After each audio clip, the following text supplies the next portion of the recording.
bangsa Yahudi ini adalah bangsa yang keras kepala, degil, suka melawan, suka membangkang. Ini disebutkan oleh Nabi Musa di Ulangan pasal 31 ayat 27. Sebab aku mengenal kedegilan dan tegar tengkukmu. Sedangkan sekarang, selagi aku hidup bersama-sama dengan kamu, kamu sudah menunjukkan kedegilanmu terhadap Tuhan. Terlebih nanti sesudah aku mati. Itu pernyataan Musa di Bible, di kitab suci mereka sendiri. Kemudian bangsa Yahudi ini juga gemar membunuh para nabi-nabi. Ini tertulis juga di kitab mereka sendiri, kitab Kristen di Perjanjian Baru. Hal ini disebutkan oleh Yesus sendiri di Lukas pasal 11 ayat 48. Dengan demikian kamu mengaku bahwa kamu membenarkan perbuatan-perbuatan nenek moyangmu, sebab mereka telah membunuh nabi-nabi itu dan kamu membangun makamnya.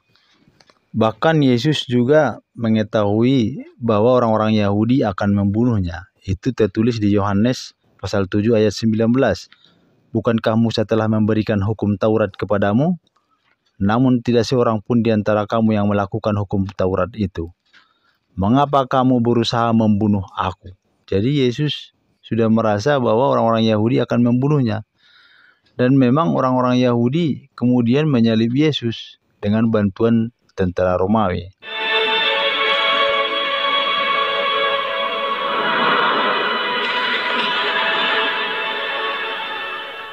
Orang Kristen mengatakan bahwa penyaliban itu adalah sarana untuk penebusan dosa.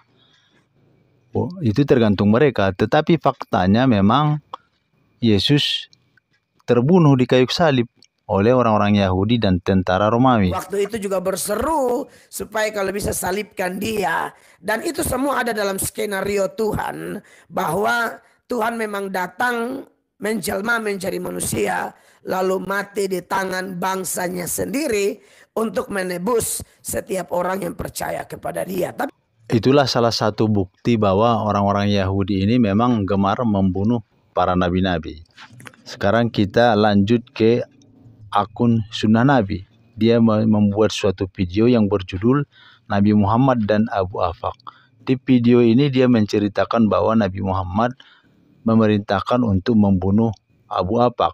Dia mau memframing bahwa Nabi Muhammad itu suka kekerasan.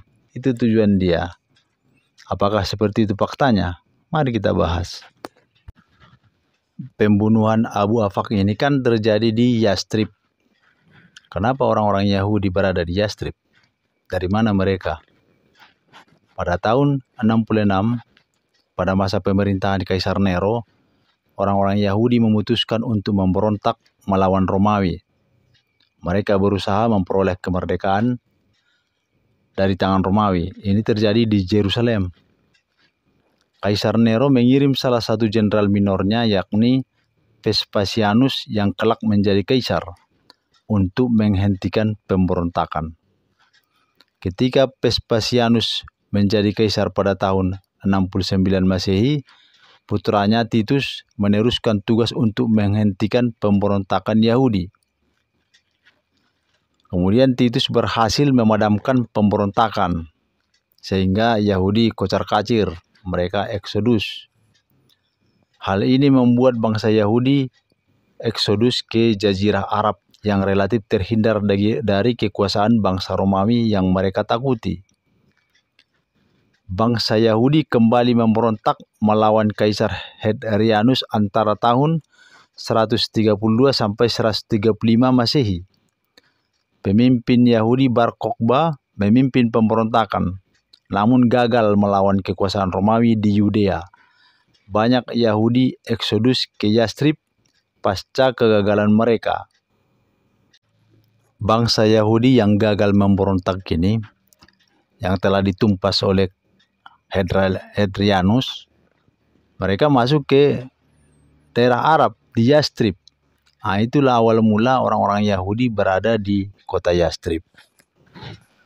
Di Yastrib, bangsa Yahudi mendominasi kehidupan secara ekonomi, politik, maupun intelektual. Mereka menguasai Yastrib kemudian mengadu domba suku-suku besar yang ada di situ, seperti suku Aus dan suku Khazraj.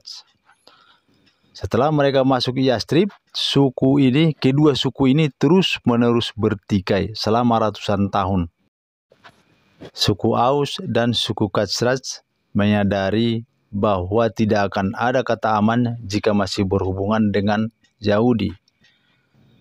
Mereka mendengar ada seorang nabi baru telah datang di daerah Mekkah. Pada tahun 621, sebanyak 10 orang suku Khazraj dan 2 orang suku Aus menemui Nabi di Makkah dan menyatakan diri masuk Islam. Mereka mengundang Nabi Muhammad dan sahabat-sahabatnya untuk datang ke kota Yastrib. Maka Nabi Muhammad SAW dan kaum muslimin pindah dari Makkah ke Madinah pada bulan Juni tahun 622. Peristiwa ini dikenal dengan peristiwa hijrah. Ketika Nabi Muhammad SAW berada di Madinah, keadaan menjadi damai. Suku Aus dan suku Khazraj tidak lagi berperang. Malah keduanya menjadi saudara seiman yang saling mendukung dan menghormati. Tidak ada lagi kebencian, tidak ada lagi dendam di antara mereka. Yang ada adalah kerukunan dan perdamaian. Semuanya berbaiat kepada Nabi Muhammad. Keadaan seperti ini tentu membuat orang-orang Yahudi tidak merasa senang. Mereka tidak enak hati. Dalam kondisi seperti itu, Nabi Muhammad SAW dan para sahabat berada di lingkungan orang-orang Yahudi yang tidak menyukai Islam tumbuh dan orang-orang munafik yang pura-pura masuk Islam tetapi ingin menghancurkan Islam dari dalam. Begitulah kondisi pada saat itu. Salah satu yang membenci Nabi Muhammad SAW dan kaum muslimin adalah seorang Yahudi tua bernama Abu Afaq. Dia seorang ahli syair. Dia gemar membuat syair-syair hasutan dan syair-syair kebencian terhadap Nabi Muhammad. Di dalam agama Islam, Nabi Muhammad itu sangat dicintai. Memang harus dicintai, karena itu adalah perintah di Al-Quran At-Taubah ayat 24. Katakanlah jika bapak-bapakmu, anak-anakmu, saudara-saudaramu, istri-istrimu, keluargamu, harta kekayaan yang kamu usahakan, perdagangan yang kamu khawatirkan kerugiannya, dan rumah-rumah tempat tinggal yang kamu sukai lebih kamu cintai daripada Allah dan Rasul-Nya, serta berjihad di jalannya, maka tunggulah sampai Allah memberikan keputusannya, dan Allah tidak memberi petunjuk kepada orang-orang yang fasik. Jadi dalam Islam, Nabi Muhammad itu sangat dicintai, bahkan melebihi cinta kita kepada kedua orang tua kita. Bisa Anda bayangkan itu? Itu tidak bisa Anda bayangkan karena di agama yang lain tidak ada yang seperti ini. Umat Islam juga diperintahkan untuk bersolawat kepada Nabi Muhammad SAW. Itu diperintahkan di Al-Quran surah Al-Ahzab ayat 56. Sesungguhnya Allah dan para malaikatnya bersolawat untuk Nabi. Wahai orang-orang yang beriman, bersolawatlah kamu untuk Nabi dan ucapkanlah salam dengan penuh penghormatan kepadanya. Bayangkan itu. Setelah disuruh bersolawat dan disuruh untuk mengucapkan perkataan yang penuh penghormatan kepada Nabi Muhammad SAW. Ini berbeda dengan pengikut Yesus yang tertulis di Alkitab Perjanjian Baru. Ketika Yesus ditangkap, para murid-murid, para sahabat-sahabatnya melarikan diri. Ini tidak terjadi di sahabat Nabi Muhammad SAW pada saat itu. Pada saat seorang Yahudi yang bernama Abu Afaq terus-menerus membuat syair-syair yang menghina Nabi Muhammad. Salah seorang sahabat Nabi yang bernama Salim bin Umair Al-Amri tidak rela Nabi dihina terus-menerus. Kemudian dia mencari Abu Afaq. Dia ketemu dengan Abu Afaq pada saat berada di luar. Kemudian Salim bin Umair Al-Amri membunuh Abu Afaq. Sang penyair Yahudi yang penuh kebencian ini pun terkapar menghembuskan napasnya di tangan oleh sahabat yang mencintai Nabi Muhammad Shallallahu Alaihi Wasallam.